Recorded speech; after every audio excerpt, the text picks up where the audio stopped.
আসসালামু আলাইকুম রহমতুল্লাহি ওবারাকাতু। সম্মানিত দর্শক ও শ্রোতা, আসুন আমরা জেনে নেই নিজের কাপড় রিফু করতে দেখলে কি হয়।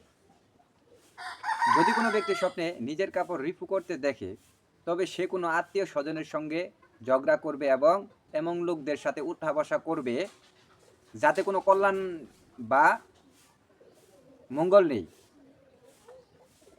রিপু করা ছেঁড়া কাপড়ের বা সংখ্যার লড়াই ঝগড়া মিথ্যা অপবাদ বোঝায়।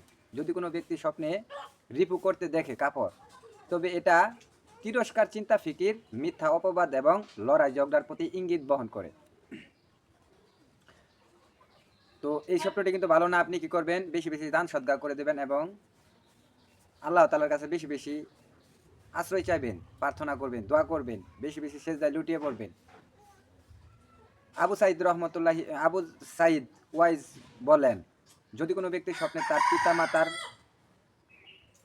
শত লজ্জাস্থান খুলে যাওয়ার পর উক্ত কাপড়ের রিপু করতে দেখে, তবে সে পিতা মাতার প্রতি ফাতেশা বা অশ্লীল কাজের সম্বোধন করবে এবং পরবর্তীতে মিথ্যা বলার জন্য ক্ষমা প্রার্থনাও ও উজব পেশ করবে। তো চ্যানেলটি ভালো লাগলে সাবস্ক্রাইব করে দিবেন এবং লোক সমাজে শেয়ার করে দেবেন। সবাই ভালো থাকবেন। আল্লাহ হাফিজ।